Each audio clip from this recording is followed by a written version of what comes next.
por decirlo de alguna manera, discípulo del pastor Roberto Paso.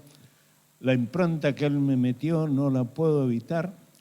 Si hay alguien que me marcó la vida, fue el pastor Paso con todas las cosas que me enseñó, con las cosas que sin que yo me dé cuenta me hizo hacer.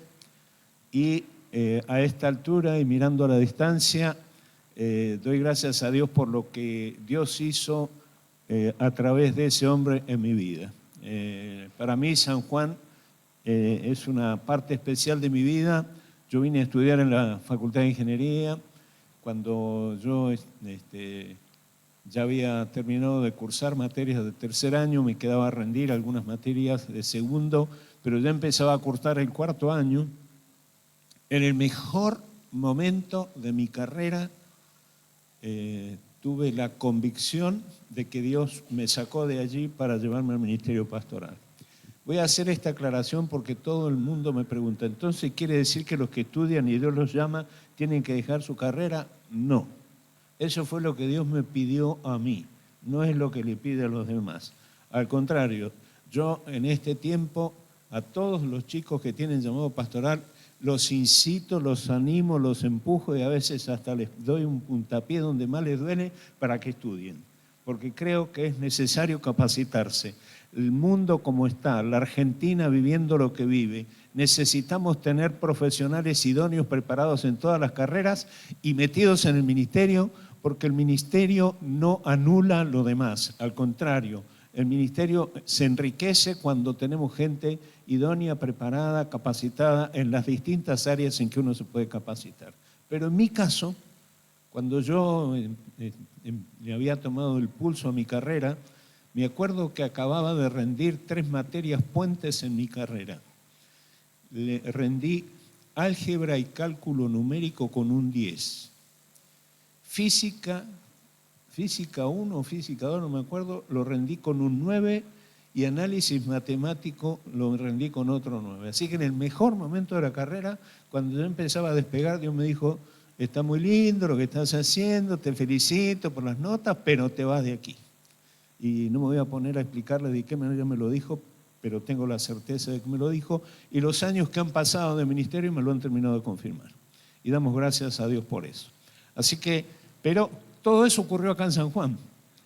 Aquí es donde Dios me llevó al ministerio. De hecho, quiero decirles que no fue fácil informarle a mi familia, particularmente a mis padres, que yo dejaba la carrera de ingeniería para dedicarme al ministerio pastoral. Todavía me acuerdo, y esto por favor no me pidan nombres porque no los voy a dar, aunque yo los tengo claritos. Pero hubo 2 diáconos de la primera iglesia evangélica bautista de San Juan que cuando se enteraron que yo me dedicaba al ministerio pastoral, por su cuenta, uno por un lado en un momento y otro me lo dijo en otro momento, pero me dijeron exactamente lo mismo. Me dijeron, qué lástima que pudiendo ser un profesional exitoso, vas a terminar siendo un pobre pastor miserable muerto de hambre toda la vida. Y eso me le fui crudito al pastor Paso. Y dije, ¿por qué no me dijo esto, pastor? Y me dijo, mira, yo no te voy a contestar, José, vamos simplemente a leer la Biblia. Y me llevó a leer ese texto que dice, donde dice Jesús, todo aquel que haya dejado padre, madre, hermano, casa, etcétera, etcétera, recibirá 100 veces más y la vida eterna. Y dije, gracias, pastor, con eso me alcanza, si esto es promesa de Dios, y con mi esposa podemos certificar que esa palabra se cumple y se está cumpliendo de forma certera. Mientras más años nos meten, más años, más bendición de Dios recibimos. Así que estamos felices de estar en el ministerio. Yo tengo chasis 49, motor 2025, así que vayan sacando cuenta. Sí, feliz de estar con ustedes. Y yo no soy presidente de la Convención Evangélica Bautista, yo soy presidente de la Asociación Nacional de Pastores Bautistas. Es decir, en un momento me gustaría ser presidente de la convención porque es más fácil que ser presidente de los pastores. ¿No? Es hermoso ser pastor, pero el gremio de los pastores tiene sus vericuetos. Pero bueno, no es el tema que me trajo aquí. ¿Yo puedo correr esto un poquito más adelante? No, sencillamente para no tropezarme. Hermanos, yo quiero compartir una palabra con ustedes. Virginia les contó que nuestros hijos están a cargo de nuestro ministerio y nosotros no es que estamos desocupados. El día que le transferimos el ministerio a uno de mis hijos, hubo alguien que me habló y me dijo, qué lástima que perdiste el ministerio, ¿qué vas a hacer ahora?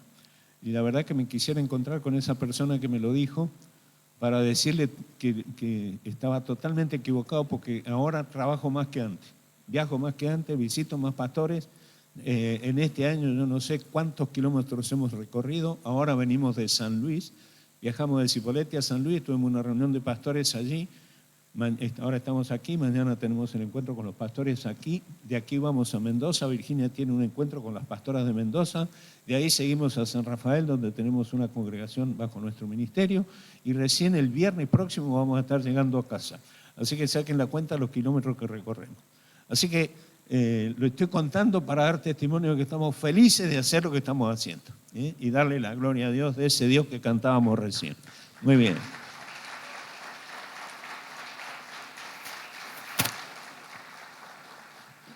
Les cuento que en nuestros ministerios tenemos un hábito ya, todos los años, en el mes de diciembre, buscando la dirección de Dios, por supuesto, en este momento ya estamos orando, hace un par de meses ya venimos orando para que Dios nos muestre cuál será la palabra directriz del año 2026.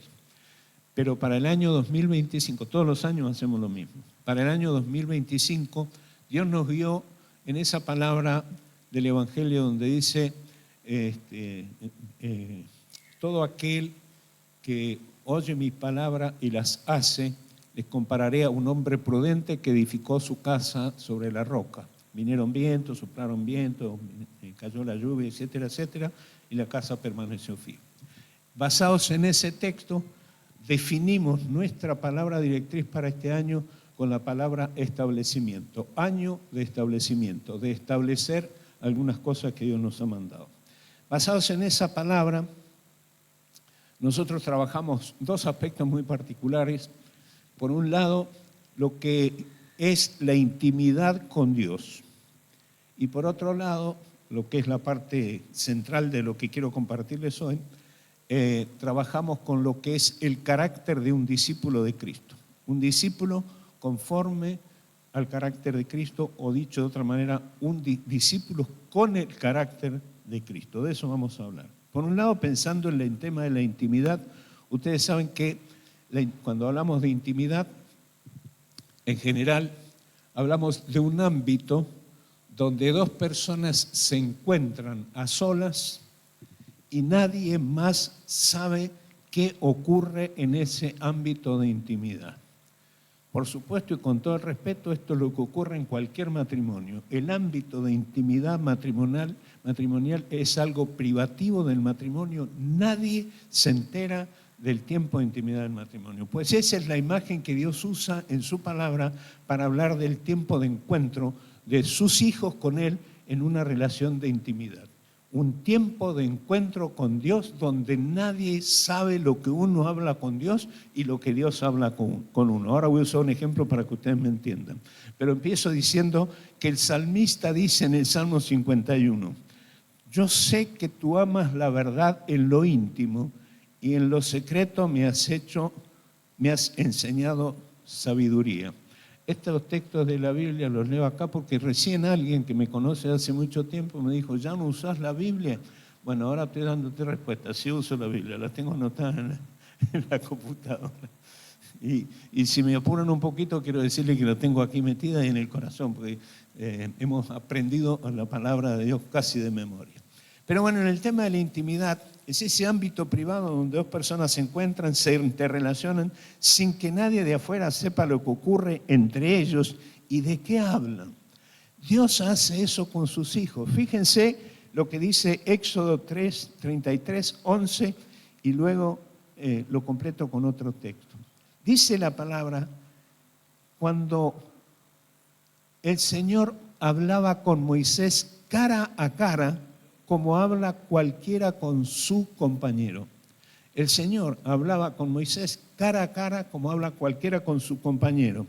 Y dice la palabra en 33:9 de Éxodo que ocurría algo muy particular. Cuando Moisés entraba en el tabernáculo de reunión donde se iba a encontrar con Dios, dice que los líderes de las otras tribus salían todos a la puerta de su tienda y miraban al tabernáculo viéndolo entrar a Moisés al tabernáculo.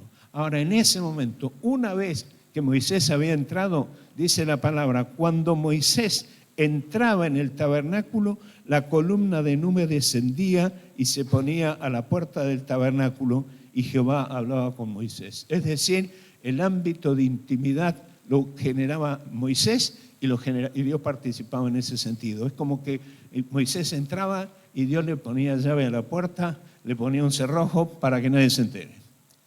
Y lo que quiero decir, pastor y hermanos, es: no existe revelación divina para nadie que no tenga intimidad con Dios. La intimidad con Dios no es un requisito, es una condición, es una necesidad. Nunca nos vamos a enterar de lo que Dios habla si nosotros no estamos con Dios. Por supuesto, quiero decir esto antes que nadie se me adelante. Yo estoy convencido de que todo lo que Dios habla está respaldado por la palabra. Si la palabra no lo respalda, no podemos decir que es palabra de Dios. Sin embargo, Dios habla y Dios certifica y Dios dice: y aquellos que en este tiempo entienden la necesidad de buscar a Dios como discípulos del Señor Jesucristo, no existe nadie en el pueblo de Dios que esté exceptuado de tener intimidad con Dios. Todos estamos llamados a tener ese tiempo de intimidad con Dios. Hagamos como hacía David Wilkerson. David Wilkerson fue el hombre que le predicó el evangelio a un terrible delincuente como se llamaba Nicky Cruz. Y David Wilkerson cuenta en uno de sus libros que él había encontrado un lugar, había buscado y había encontrado lo que él llamaba un lugar de encuentro con Dios. El lugar en que Wilkerson oraba a Dios pidiendo la salvación de los delincuentes, eso, era el lugar donde estos chicos se drogaban, el lugar donde estaban las jeringas y estaban todos los desperdicios de la droga y otras cosas que dejaban ahí tiradas. Y él allí oraba. Iba a ese lugar deliberadamente a buscar a Dios para obtener palabras y saber cómo hablarle a esa gente. Entonces cuenta que un día, mientras él estaba orando allí, le apareció precisamente Nicky Cruz apuntándolo con un revólver en la cabeza. Y cuando este muchacho lo apuntó, él cayó de rodillas, cerró los ojos y se puso a orar y le dijo: Señor, todos los días me trajiste aquí, estuvimos a solas y vos sabés que mi clamor ha sido pedirte por esta gente para que te conozcan. Cuando él termina de orar y levanta la vista, el que estaba de rodillas era Nicky Cruz. Y entonces así él empieza a desarrollar el tema de la intimidad con Dios. Intimidad con Dios es el lugar donde lo conoces a Dios. Intimidad con Dios es el lugar donde lo contemplas a Él. Intimidad con Dios es el lugar donde Él se te revela como persona.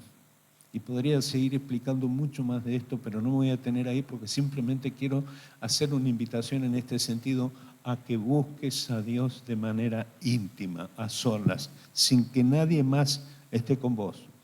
Es decir, la reunión de oración del culto de la iglesia no reemplaza tu tiempo de intimidad con Dios. Los cultos de oración, los grupos pequeños de oración, todo lo que podamos inventar para orar, no reemplaza el tiempo a solas con Dios.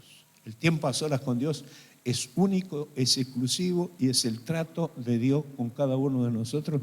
Algo estaba escrito en una de esas canciones que cantamos. Entonces, cerrada la puerta, se ponía el cerrojo y Dios hablaba con Moisés. Ahora bien, dato importante que se desprende de la enseñanza de la relación de Moisés cara a cara con Dios.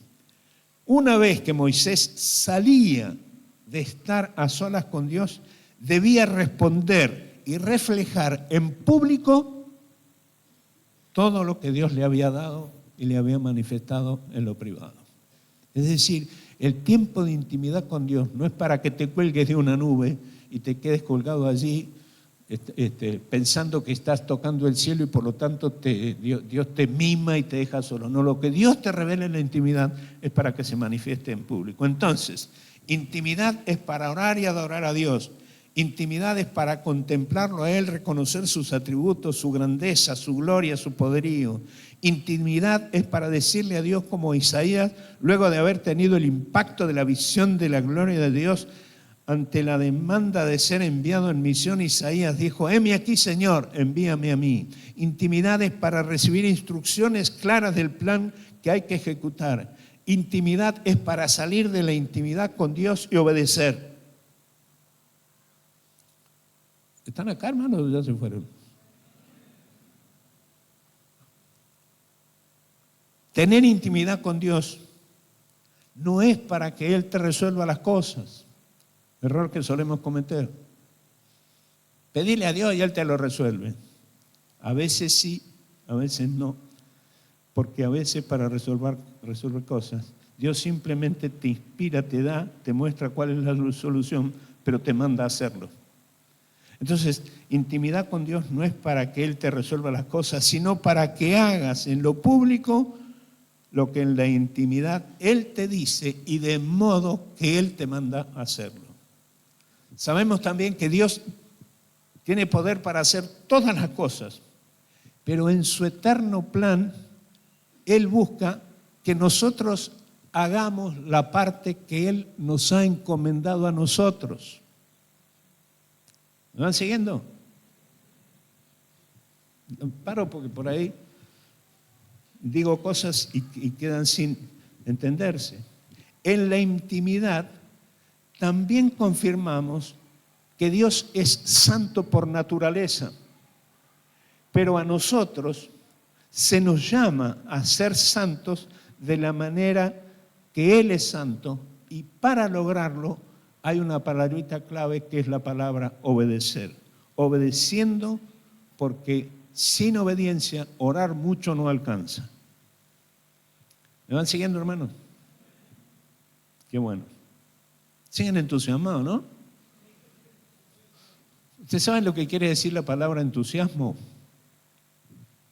Esto es como para hacer un paréntesis.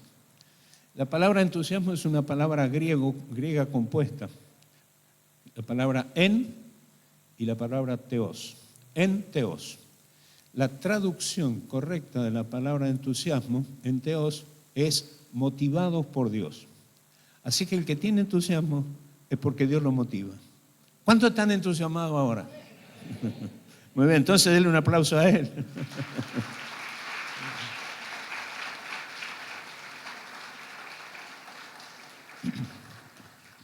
Entonces, este es un excelente ejemplo para que entendamos cómo se pone a prueba el carácter de un discípulo. Entonces, a partir de aquí vamos a ver 2 o 3 cositas que tienen que ver justamente con el carácter. Yo he titulado esta reflexión: Carácter, la marca de un discípulo. Entonces, en primer lugar, el carácter es la marca que llevas de tu maestro. La palabra marca indica que es una señal que una persona lleva para distinguirla de las demás y señalar su pertenencia a algo o a alguien. Entonces, la marca es algo visible para que todos los que te observan o observan a una persona sepan el porqué de su conducta, de sus valores y de su mentalidad. En el ejemplo de Enoc es interesante que dice la palabra que Enoc era conocido como alguien que agradaba a Dios. Es decir, la gente lo veía a Enoc y la gente sabía, no porque Enoc lo andaba publicando, sino porque se le notaba que Enoc agradaba a Dios. Por eso era conocido. Eso se revela en la palabra el día que Dios lo sacó a Enoc y se lo llevó y fue arrebatado y nunca más lo vieron. Y la gente comentó: este era un hombre que agradaba a Dios. Y algún comentario anexo dice: por eso Dios se lo llevó de esa manera. Le agradaba a Dios. La pregunta es: ¿por qué característica tuya te conoce la gente? No me digan ahora. No. Pero piénselo. El carácter de un cristiano es la marca distintiva y la señal más clara de un discípulo de Cristo. Para entender, por supuesto, qué es el carácter, decimos que el carácter de una persona es el conjunto de cualidades internas y estables que determinan cómo actúa una persona, cómo piensa y cómo reacciona ante la vida, especialmente frente a problemas morales, desafíos éticos y sus relaciones con los demás. En otras palabras, el carácter refleja quién realmente eres. Por eso, más allá de lo que uno dice y más allá de lo que uno siente, es importante lo que uno muestra.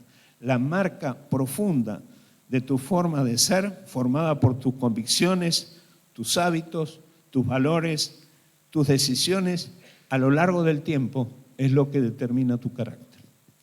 Carácter como el de Cristo es justamente algo que se forja de esta manera y te va dando valores, te va dando atributos, te va dando características, te va dando visiones por el tiempo de intimidad que pasa con Él.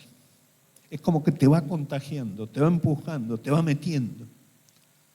Entonces, repasando, la intimidad con Dios es el ámbito donde oras, adoras al Señor y donde Él se te revela dándote a conocer su voluntad. Estoy hablando de esta manera porque me importa más que predicar, enseñar en este sentido el tema. Yo creo, hermanos, déjenme en un paréntesis decir que la iglesia hoy, en Argentina al menos, tiene una de las mejores oportunidades para crecer. Hay algunas cosas que uno sabe, que uno escucha y que uno ve. Jóvenes, ¿cuántos jóvenes hay aquí? Levanten su mano. Papá. Dos cosas les digo a los jóvenes. Esto que voy a decir ahora, mi esposa me dice que no lo diga más, pero yo lo sigo diciendo porque lo creo.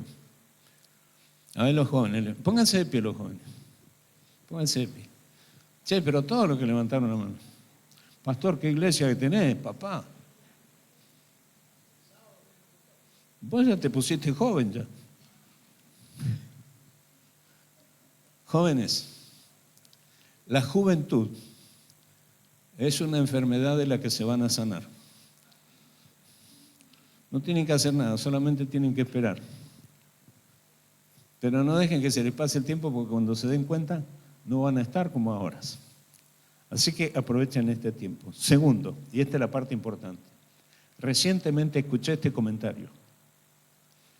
El pastor Bernardo Franchino, que nos visitó por un trabajo que él viene haciendo con los jóvenes, nos dijo esto: en los últimos 25 años no ha habido una generación de jóvenes que busque a Dios de la manera que lo está haciendo esta generación.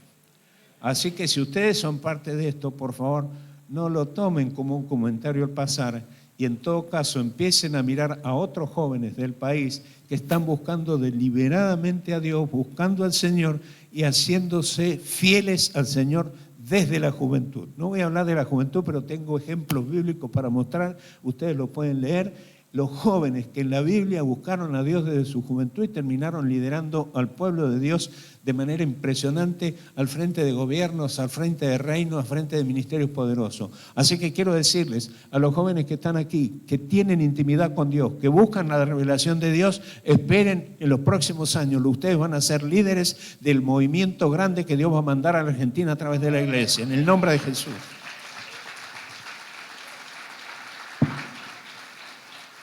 Tomen asiento, gracias.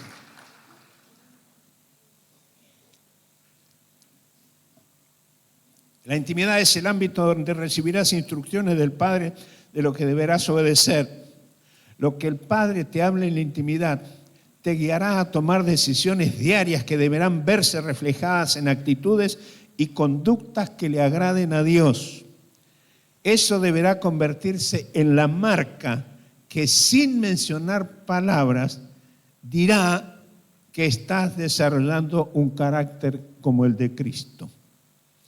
Y aquí, no sé cuántos teólogos hay aquí en esta noche, pero les voy a romper la teología. Y lo voy a hacer deliberadamente para que se sientan incómodos. Escuchen, orar mucho sin obedecer a Dios es literalmente una pérdida de tiempo. Escuche lo que le estoy diciendo. ¿Vieron eso que dice? Y lo que hay que hacer es orar mucho, orar mucho, orar mucho. ¿Viste eso que te dicen? Tuviste un problema en la calle y dice, ¿oraste esta mañana antes de salir? No, por eso te pasó. Parece que la oración fuera como una especie de amuleto, ¿viste? Si orás no te pasa nada y si no orás te pasan todas las cosas. El tema es cuando orás y encima te pasan las cosas. Porque orar mucho sin obedecer a Dios es literalmente una pérdida de tiempo. Si oras mucho tiene que ser para obedecer todo lo que Dios te manda que hagas. Esto es lo mismo que dicen que una vez a Spurgeon alguien le dijo, vine al culto porque Dios me dijo que usted me va a dar una palabrita de parte de Él. Y Spurgeon le contestó, si vos querés escuchar a Dios hablar, lee la Biblia, porque Dios te habla a través de la Biblia. ¿Cuántos sabían eso? No ande buscando, está bien, un profeta puede venir y te puede dar una palabra, pero la palabra certera, la palabra justa, es la que Dios te revela en su palabra. Muy bien, además, orar mucho, ayunar, cantar y ayunar para Dios sin una respuesta acorde a lo que Él te ha revelado en la palabra es solo un rito religioso sin frutos. O sea, no es la cantidad de tiempo que ores, sino que completes el proceso que comienza buscando a Dios y se consuma en una obediencia incondicional. Toda vez que los malos hábitos te dominan, ni la intercesión, ni reprender y expulsar demonios te sacarán o te liberarán, sino que confieses tus pecados, te arrepientas y cambies tus hábitos. Para eso la intimidad con Dios. Si dicen amén, digan todo amén. El cristianismo, escúchame, vamos a ser prácticos. El cristianismo no se vive a propulsión a cultos. No vas a ser un buen cristiano porque venía a todos los cultos. Y por favor no vaya a salir ninguno diciendo de aquí el pastor Penisoto dijo que da lo mismo venir al culto. No, usted tiene que venir al culto. Pero venir al culto no te cambia la vida. El culto precisamente se desarrolla a propulsión de vidas cambiadas por la fe y la obediencia. Esto es primero, después viene el culto. El culto está bueno o está malo según nosotros vengamos. Yo no soporto cuando me dicen, voy a decir, che, ¿cómo estuvo el culto? Medio flojito, los que dirigían la alabanza tuvieron medio plomo hoy. ¿Y vos? ¿No? ¿Y cómo estuvo el culto hoy? Estuvo bárbaro, vino Marco Witt. ¿No? Entonces, claro. No. El pulso del púlpito, los hermanos que suben aquí y nos ministran, hacen un tremendo esfuerzo. No sé cómo trabajan aquí, pero yo veo lo que pasa en nuestra iglesia. El equipo de alabanza en nuestra iglesia se encuentran, oran, ensayan, buscan a Dios, etcétera, etcétera, de manera que cuando uno los ve ministrar, uno se siente guiado a la presencia de Dios. Y yo creo que acá debe ser igual. Ahora, estar aquí arriba, mirar a la gente, y mientras alguien se está esforzando por guiar una alabanza viva, dirigida al trono de Dios, y uno ve gente con el celular, a otros hablando, algunos tomando mate, y el pulso del culto no se lo dan lo que está aquí arriba, sino el interés que cada uno de los que está acá tiene por celebrar a Dios en un ámbito de comunidad como es la iglesia. Así que, hermano, tengo una noticia. El culto lo hacemos entre todos, no los que están acá arriba. Con ellos también, por supuesto, porque sin ellos, a ver, ¿cuántas veces han tenido que adorar sin música? Me encanta el silencio. Porque nos hemos convencido de que si no hay músicos, no hay adoración. Es cierto que en el Salmo 150 te menciona cantidad de instrumentos con los cuales adorar a Dios. Pero lo que hace la adoración no son los instrumentos, sino tu corazón. ¿Me siguen? Muy bien. Atención. Los demonios huyen cuando encuentran cristianos que honran a Dios en su vida, rechazando toda ocasión de pecar y resistiendo toda tentación. Yo noto que hay cristianos tan pendientes de la obra de Satanás que terminan haciendo más fuerte al diablo que a Dios. Están tan pendientes de dónde encuentran un demonio. Me bajo de la cama y tengo que mirar bien, no sea que algún demonio me haya sacado las chancletas. No, literalmente lo escuché eso. Pastor, cuando me voy a levantar, yo oro al Señor y reprendo a los diablos, porque un día yo me levanté y no estaban las chancletas y yo supe que fue un demonio. Hermano, salvo que tu esposo te endemonió.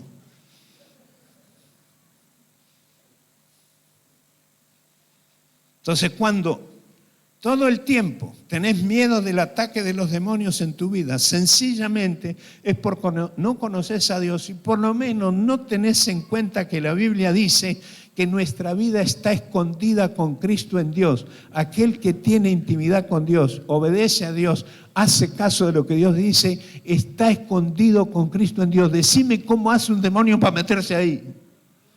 Por eso a mí me interesa más honrar al Dios que me cuida, mucho más que estar atento a los demonios que me atacan, que yo sé que me quieren atacar. Podría dar testimonio de las cosas que hemos vivido, de los ataques diabólicos, pero literalmente, cuando yo sé que un demonio me viene a atacar, he tenido experiencias impresionantes donde yo simplemente he echado fuera un demonio y he centrado mi vida en Dios, porque es Dios el importante. El demonio conmigo, si estoy bien con Dios, obedezco a Dios, tengo intimidad con Dios, hago la voluntad de Dios, no tiene cómo meterse. Es más, miren hermanos, en la Biblia se revelan 5 estrategias con las cuales ahuyentar a los principados y potestades. Una de las estrategias, no voy a hablar de las 5 que hay porque si no me iría para otro lado, pero una de las estrategias es un discípulo conforme al carácter de Cristo. Es decir, ¿qué es tener el carácter de Cristo? Es hacer lo que Él hizo, andar como Él anduvo. El que dice que permanece en Él debe vivir como Él vivió. Si usted dice amén a esto, dele por favor un amén grande a Dios y glócese en Él.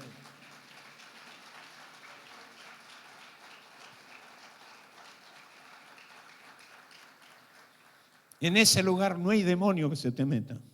Yo creo que cuando la iglesia empiece a tener en cuenta lo que es la unidad de la iglesia, de lo que voy a hablar mañana para los que vengan, porque celebrar 100 años de la obra acá y tener que pasar tiempo de clamor por las cosas que y arrepentirnos de las cosas que hemos hecho mal, yo creo que es un excelente camino. El tema es que entendamos que desde allí en adelante, para no cometer los mismos errores, vamos a tener que fortalecer la unidad con que la iglesia nació. Nosotros no tenemos que generar unidad. La unidad ya es de esencia de la iglesia. Mañana lo explico. Pero cuando los principados encuentren una iglesia unida, un discípulo conforme al carácter de Cristo, una familia que responda al diseño divino, un orden social armónico y una actitud de interdependencia entre los cristianos, quiero decirles, los principados se quedan sin laburo, se tienen que volver al infierno. Así que nosotros vamos a tener que ajustarnos al plan de Dios. Todo lo que estoy diciendo está revelado en el libro de Efesios, en la Biblia. No tengo tiempo para ponerme a explicar eso, pero tengo que decírselo, hermanos, porque yo creo que para el tiempo que viene, la Argentina va y tiene que ser conmovida por una iglesia que ha entendido el Evangelio y que ha bajado los diseños del reino en la tierra y se empieza a manifestar, no en el templo, sino en la calle.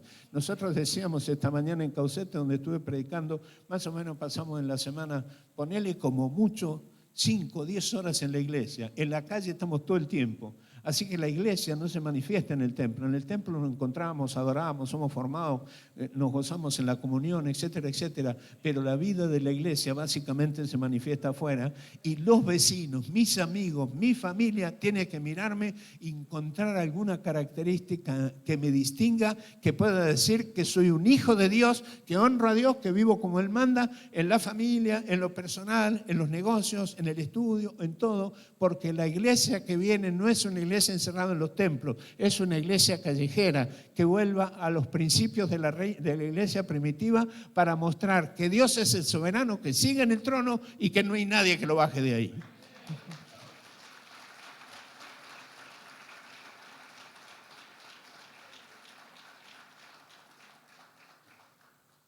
Si un joven o una señorita, como novios, Voy a ser práctico ahora. Saben que la voluntad de Dios es que no se junten hasta que se hayan casado y hacen lo contrario. El proceso es incompleto y no reflejan el carácter verdadero de discípulos de Cristo.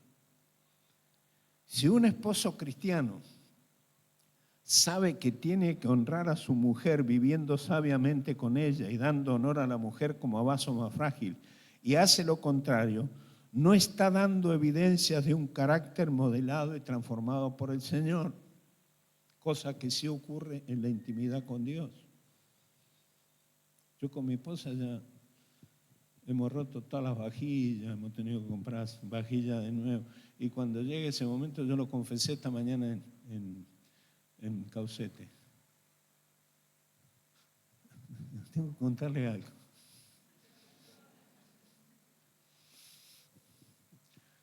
Resulta que viene un matrimonio a verme, porque tenían problemas. Entonces primero habló la mujer. Lo dejó como una pelotita de ping-pong, lo hago. Chiquitito así, tanta patada que le dio. Y después habló él.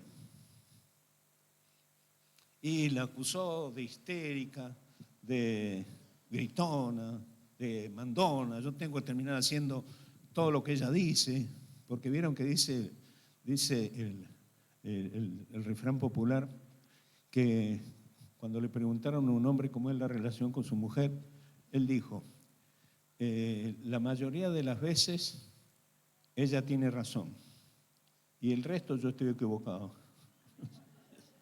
O sea, no hay como pifiarle con esto. O como dijo el español, una discusión con tu esposa, tenés que decir que sí, tenés que decir que no, o mejor quédate callado, ¿no? Bueno, el asunto es que estos vienen a hablar conmigo. Entonces, cuando él me habla de su esposa, le dije, mira hermano, ¿viste que la Biblia dice, marido, amad a vuestras mujeres como Cristo amó la iglesia? Sí, pastor. ¿Sabe qué significa eso? Que el día que conociste a tu mujer y te la llevaste para casarte, Dios te dio una cruz. Y la mujer que estaba al lado dice, ajá, sí que ahora encima soy una cruz. Le dije, no, hermana, escúcheme. Y ahora todas las mujeres que entendieron como esa hermana, ¿viste? Todas las que están acá, cuando yo dije eso, dijeron, yo soy una cruz. Confiésemelo, ¿cuántos pensaron eso? Miren que yo tengo discernimiento de espíritu y sé lo que creen. De una mujer, así que yo encima soy una cruz. No, le dije, hermana, yo no dije eso. Quiero ver cómo reaccionan las hermanas ahora. Dije, mire hermano, lo que estoy diciendo es que el día que Dios, que su esposo la escogió como mujer, junto con usted, él recibió una cruz para que en esa cruz él muera de amor por usted, como Cristo murió por la iglesia. Hello, how are you? Cuando yo digo esto me empiezan a venir las lenguas. How are you? ¿Está bien? Así que quiero decirte, si un esposo cristiano sabe cómo tiene que comportarse con su mujer y no lo hace, no está completando el proceso que te lleva a formar el carácter de Cristo. Y viceversa, cuando la esposa no sabe sujetarse al marido conforme al patrón bíblico, no conforme a los patrones humanos, sino lo que la Biblia enseña, pasa exactamente lo mismo. Cuando un profesional cristiano,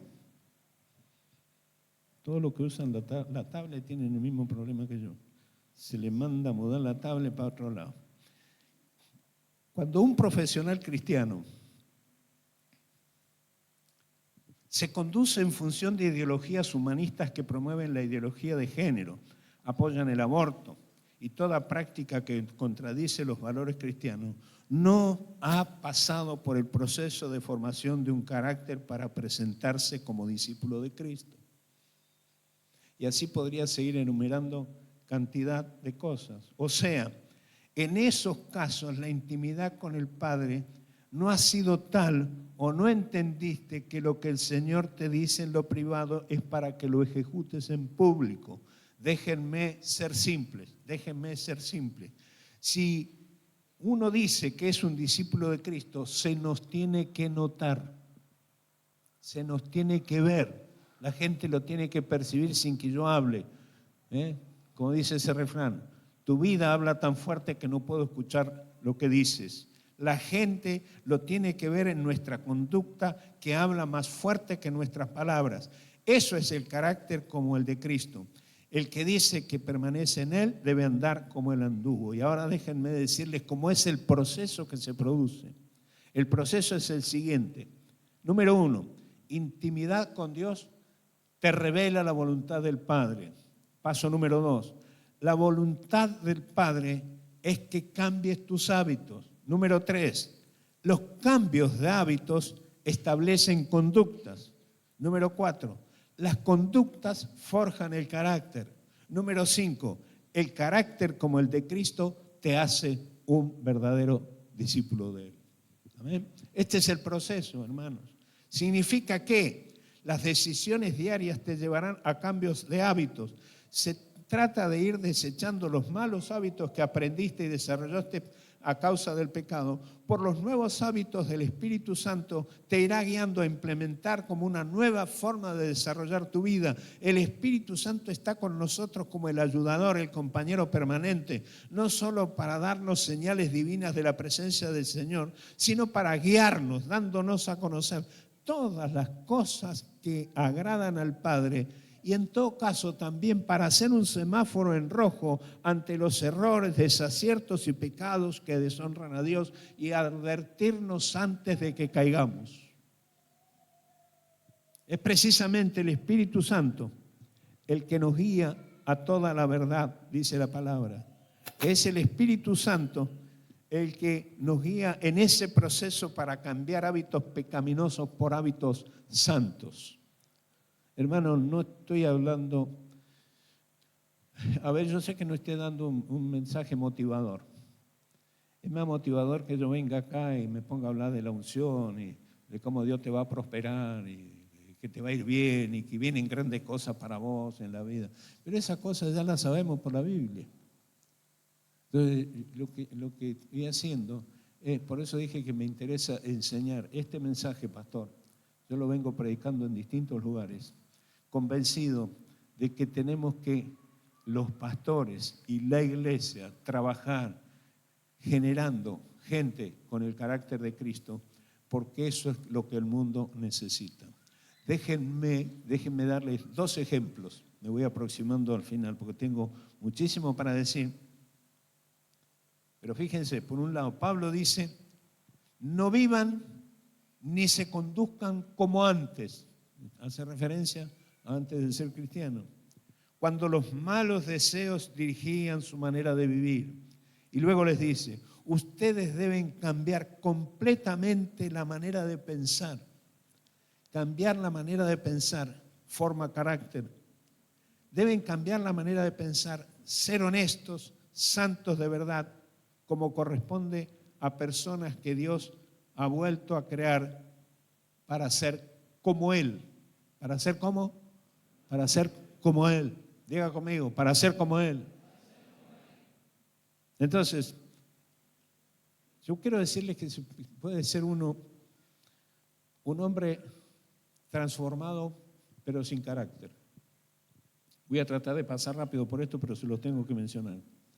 Cuando uno encuentra, me he tomado el trabajo de comparar bíblicamente a 2 hombres muy notorios de la Biblia, Saúl y David. Cuando uno compara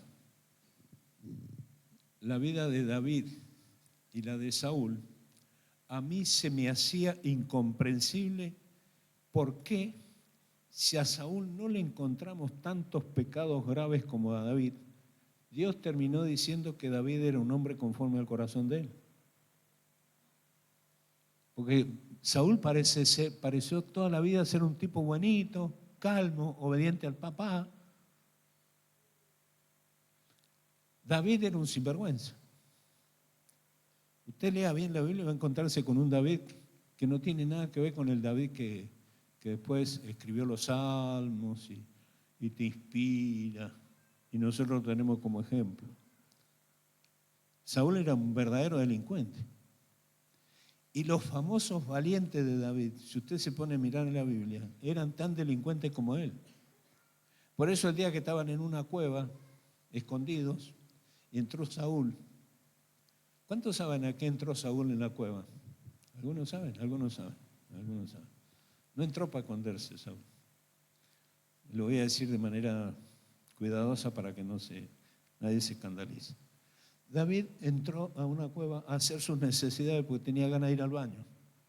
A eso entró a la cueva. Y ahí estaban escondidos David y sus delincuentes, sus valientes. Y uno de ellos le dijo, ahí lo tenés, es la hora de reventarlo. Posiblemente porque además de la bronca que le tenían, ya estaban hartos del olor que había despedido en ese momento, ¿no? Acuérdense lo que había entrado a hacer. Y David dijo, no, de ninguna manera voy a levantar mi mano contra el ungido del Señor. Pero los tipos lo querían reventar a Saúl. Yo creo que después se pelearon con David diciendo, lo teníamos ahí, no nos dejaste que lo matemos. ¿Está bien? Eran delincuentes. Ahora, el tema es que Saúl es ungido rey. El tipo es enviado por el padre a buscar unas burras que se le habían perdido al papá. Voy a hacerlo así para no leer todo el texto porque sería largo. Sale a buscar unas burras que se le habían perdido al papá de Saúl y él lo manda con uno de sus asistentes. Y caminan, buscan, no encuentran las burras y cuando se estaban por volver, dicen, no, volvamos, ya papá debe estar preocupado por nosotros más que por las burras, así que volvamos, ¿no? Y el asistente le dice, no, pero acá en el pueblo hay un profeta, vamos a preguntarle a ver si sabe algo de las burras. Y fueron y se lo encontraron a Samuel. Y buscando una burra, se encontró con un reino, porque allí fue cuando Samuel le profetizó a Saúl que iba a ser el rey. Ahora, él le dice eso y le da una orden a Saúl que es esta.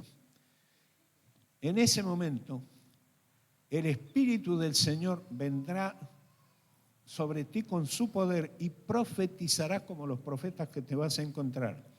Y el cambio en ti será notable, pues actuarás como otro hombre. Pero más adelante le dice, o dice más adelante, luego te adelantarás para llegar a Gilgal antes que yo. 7 días después yo me reuniré contigo y juntos iremos a ofrecer el holocausto y las ofrendas para el Señor. Espérame que yo llegue y te indique lo que has de hacer.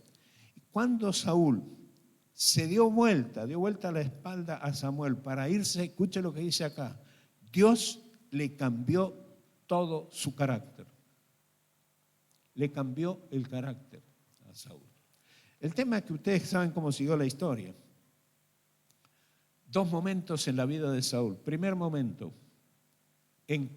buscando burra, encuentra un reino, termina sabiendo que va a ser el rey. Dios lo modifica, Dios lo transforma, Dios le cambia el carácter. Segundo momento en la vida de Saúl. Dice el texto que Samuel le dijo, espérame 7 días. Cuando yo llegue vamos a ir juntos a ofrecer el holocausto. El texto dice que Saúl esperó los 7 días, pero se hacía tarde, el día iba avanzando, no pasaba nada, no llegaba Samuel. Entonces, ¿qué hizo? Y él fue y ofreció el holocausto, cosa que no debía hacer. Está terminando de ofrecer el holocausto y llega Samuel y dice, ¿qué hiciste? ¿Qué hiciste? Y entonces Saúl tiene la gracia de todos los que tienen debilidad de carácter. Por eso los que son débiles de carácter no pueden ser discípulos de Cristo, aunque Dios nos los deseche como salvados. Lo único que sabe hacer alguien que tiene debilidad de carácter es no hacerse cargo de sus propios errores. Y Saúl lo mostró, porque cuando Samuel le dijo, ¿qué hiciste? Encontró enseguida a los culpables. Vos no llegabas, el pueblo se me desertaba y los enemigos lo tenía ahí. Así que me forcé y hice el sacrificio. Es decir, los culpables, yo no soy el culpable sos vos, es el pueblo y son los filisteos. Contrariamente, David, que era un delincuente y que estaba rodeado de delincuentes, se manda la gran metida de pata con Betsabé. Ustedes se acuerdan de esa historia. Se queda con ella, manda a matar al marido, etcétera, etcétera. Pero llega un profeta a David, el profeta Natán, y le cuenta un cuentito. Había un hombre que tenía mucha hacienda y tenía buenas ovejas y qué sé yo, pero fue y agarró la ovejita de él que tenía una sola, bla, bla, bla. Y David se enardece, dice, ese hombre debe morir. Y el profeta le dice, ese hombre sos vos. La diferencia con Saúl es que Saúl encontró a los culpables. En el caso de David, él confesó su pecado, y si no, vaya al Salmo 51 en la Biblia y tiene la confesión de David. Entonces, una persona pecadora, una persona que hizo muchas cosas, le agradó a Dios por esta actitud. En su fortaleza de carácter, cuando le señalan el pecado, él sabe reconocer su pecado, se hace cargo de lo que hizo, le pidió perdón al Señor, ora y clama, Señor, no me quites el gozo del Espíritu, que Espíritu noble me sustente. Señor, no quites de mí tu Santo Espíritu, devuélveme el gozo de la salvación, que Espíritu noble me sustente, etcétera, etcétera. Es decir, se confiesa, se humilla, dice, no, he deshonrado a Dios.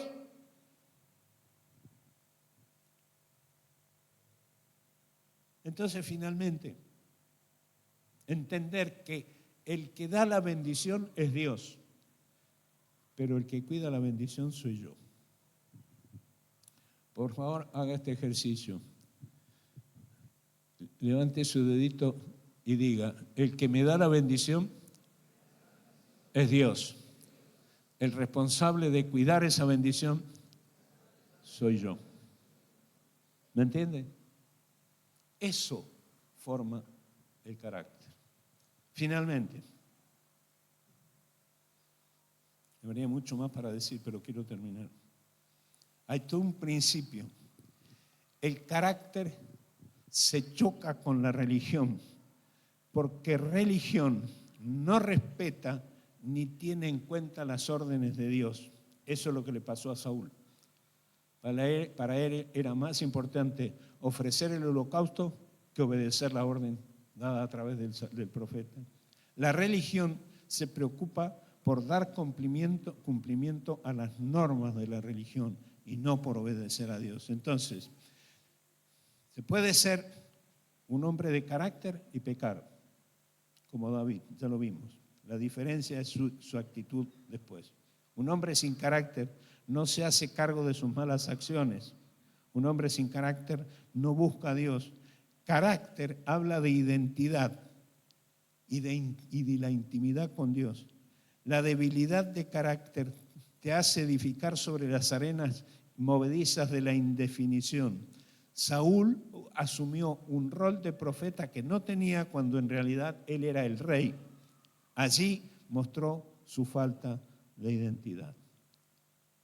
Finalmente, lo mejor que hay para probar el carácter de una persona son los desiertos que pasamos por la vida. Yo escucho gente decir, los problemas, cuando llegamos a Dios no tenemos más problemas. Como que Dios te hace la vida fácil. Si hay alguien aquí que cree eso, quiero decirle que está equivocado, sencillamente está equivocado. Ser cristiano, justamente, y vivir de acuerdo a la voluntad de Dios, te enfrenta a momentos muy difíciles. Es más, cuando Jesús mandó a los discípulos, les dijo, he aquí los envío como ovejas en medio de lobos. Les dijo además, los van a meter en la sinagoga y los van a azotar. Les dijo además, en algún momento los van a meter en la cárcel. Y todo esto por ser mis discípulos. Así que no se la pintó fácil. En todo caso le puso todas las condiciones como para desanimarlos. Pero les dijo, cuando llegue ese momento, quédense tranquilos porque yo les voy a decir qué es lo que deben decir. Y van a aprovechar esa oportunidad para hablar de mí a los que no me conocen. Ese fue el mensaje. ¿Está bien? Entonces, el Señor le dijo en un momento a Moisés, escucha esto. Recuerda cómo el Señor tu Dios te guió por el desierto durante 40 años. Escuche para qué lo hizo Dios. Ustedes vieron que uno cuando lee los tiempos que pasó Moisés en el desierto, después de huir de Egipto por haber matado a un egipcio, y terminar apacentando las ovejas de su suegro, Jetro, y pasar por todas las penurias que pasó en el desierto, el Señor se lo recuerda a Moisés con esta palabra. Escúcheme, y estoy adelantando esto porque si de pronto, después de esta reunión y de este culto, de haber sido ministrados con esta palabra en esta noche, salís de aquí, te encontrás con dificultades, quiero que entiendas lo que le pasó a Moisés para poder entender lo que te puede llegar a pasar. El Señor le dijo, recuerda cómo el Señor tu Dios te guió por el desierto durante 40 años, escuche esto, donde te puso a prueba para revelar tu carácter y averiguar si en verdad obedecerías sus mandatos. Termino con este texto, hermanos. Me encanta esto. Con Virginia podríamos hablarles no solo de desiertos, sino de situaciones y me imagino que los pastores de acá también, y muchos hermanos que están acá también, y quizás todos hemos pasado por momentos de crisis difíciles, imposibles de superar, etcétera, etcétera. Cuando eso ocurre, no siempre es el diablo, en muchos casos es Dios. Hace 19 de febrero de 2023 fue el accidente que tuvimos. 19 de febrero de 2023. Yo tenía un auto que amaba, un Vento impecable, una nave. Y me habían hecho unos rayones, así que lo había hecho arreglar, lo tenía pintadito, limpio, lavadito, recién lavadito, porque lo tenía preparado para venderlo, para comprar otro auto. Domingo a la mañana voy a predicar sobre las pruebas de Job. Después de ese día nunca más hablo de las pruebas de Job. Iba a predicar sobre las pruebas de Job. A 1,5 cuadras del templo, cuando íbamos llegando, a mí siempre me acusan de que ando muy rápido. Ese día iba despacito, tranquilo, voy cruzando la calle y viene una camioneta, me parte el auto por la mitad. Me lo destruyó. Gracias a Dios a nosotros no nos pasó nada. Y enseguida estábamos a 1,5 cuadras de la iglesia, aparecieron los hermanos, los pastores, etcétera, aparecieron todos, y escucho yo que alguien dice, demonio inmundo. Entonces, no, paren. No le echen la culpa al diablo. Este fue Dios. Porque literalmente, mientras todavía estaba sentado en el volante, no lograba salir del auto todavía, supe que Dios me dijo, ¿querés hablar de las pruebas de Job? Vamos a hacer la prueba. Y me puso en la prueba. Así que salí del auto y le dije a los hermanos, prohibido hablar del diablo. Este fue Dios. Y le dije a mi hijo, porque me quisieron reemplazar, no, bueno, que predique otro. No. Yo voy a predicar. Y mi nuera dice, bueno, ahora vamos a ir al sanatorio primero, porque te dicen, no, voy a ir a predicar. Bueno, te vamos a poner una silla para que prediques sentado. No, yo voy a predicar parado, porque quiero contar esta verdad. No es verdad que todo es culpa del diablo. Muchas cosas las manda Dios para probar nuestro carácter y ver hasta dónde somos capaces de obedecer lo que Él ha mandado. Amén. Así que, Padre, en el nombre de Jesús, en esta noche gloriosa, y llamo gloriosa esta noche porque tenemos la certeza de que estás haciendo algo entre nosotros. Quiero pedirte, Señor, que bendigas a tu pueblo aquí. Y si alguien esta noche aquí, yo quiero adelantarles que yo no voy a orar uno por uno, como en algunos casos hacemos, no siento que deba hacer eso.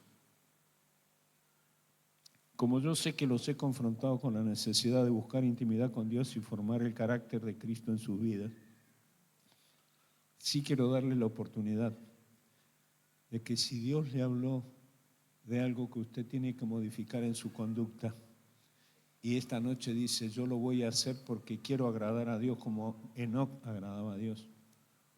Allí donde está, sencillamente póngase de pie.